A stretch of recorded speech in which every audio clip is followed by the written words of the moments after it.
বিএনপির ভরা জোয়ারের সময় যাদেরকে ভোট দেয় নাই সেই মানুষগুলোকে জেলার মাথা হিসেবে বসিয়ে দিয়েছে। জেলায় জেলায় প্রশাসক নিয়োগ করেছে দলের ন্যূনতম যাদের কোনো জনপ্রিয়তা নাই। ডক্টর ইউনূসের আমলের সাথে এই আমলে কতটুকু পরিবর্তন হলো? আমি যদি আরেকটু আগে ফিরে যাই, শেখ হাসিনার আমলের সাথে এই আমলের কতটুকু পরিবর্তন হলো? আপনি যদি একজন সাধারণ মানুষকে প্রশ্ন করেন, একদম সাধারণ, যে মানুষটির কোনো রাজনৈতিক পরিচয় নেই, কোনো ক্ষমতার সঙ্গে যুক্ততা নাই, অঢেল অর্থবিত্ত নাই, সেই মানুষটি আপনাকে চোখ বন্ধ করে বলবে জিনিসপত্রের দাম তার নাগালের বাইরে, ন্যূনতম কোনো নিরাপত্তা সে বোধ করে না পথে কিংবা বাড়িতে, এবং চাঁদাবাজিতে তার জীবন অতিষ্ঠ। যদি তার কোনো মামা খালা খালু রাজনৈতিক কোনো বড় কর্তা ব্যক্তি না হয়ে থাকেন এবং তার নিজস্ব বিশাল অগাধ সম্পদ না থাকে, তাহলে আসলে তার জন্য বাংলাদেশের মতো অনিরাপদ জায়গা খুব কমই হয়। এবং আজকে যে এই বিষয়টি আমাদের আলোচনায় এসছে যে পদই যথেষ্ট, আর কোনো যোগ্যতার প্রয়োজন নাই, দেখুন ঠিক এই বিষয়টির বিরোধিতা করেই কিন্তু গণ অভ্যুত্থানের জন্ম হয়েছিল, তাই না? যে আমরা মেধার ভিত্তিতে যাব নাকি কোটার ভিত্তিতে যাব, সেটা ছিল আমাদের প্রথম পা ফেলা এই আন্দোলনের। গণ অভ্যুত্থানের শুরুটা ছিল সেখান থেকে।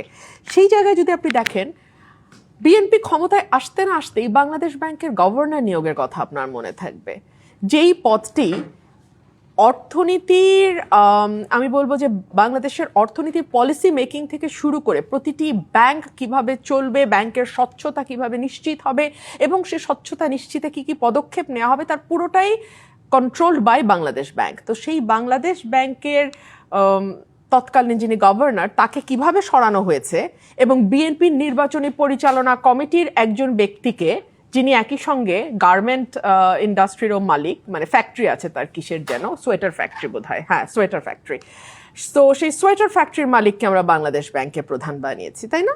এই সরকার বানিয়েছে। এরপরে আসেন প্রত্যেকটা জেলায়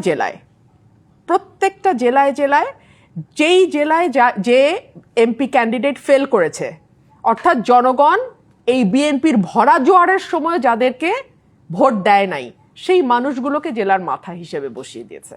জেলায় জেলায় প্রশাসক নিয়োগ করেছে দলের ন্যূনতম যাদের কোনো জনপ্রিয়তা নাই, ভোট টোট পায় নাই, ফেল করেছে, কিংবা যাদের নমিনেশন দিতে পারে নাই কিন্তু দলের ভালো ডোনার বা ভালো সম্পর্ক, তাদেরকে জেলায় জেলায় প্রশাসক পদে বসিয়েছে। 11টি স্বায়ত্তশাসিত প্রতিষ্ঠান, কর্পোরেশনের প্রধান হিসেবে বিএনপির বিভিন্ন পদে মানুষদের বসানো হয়েছে।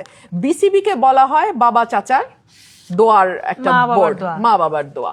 তো আপনি আমাকে বলেন, আর শামসুল আলম সাহেবের নিয়োগটা তো আপনি নিজেই বললেন, তো এতগুলো ক্ষেত্র আমরা দেখলাম, আর বাকিটা কি থাকে?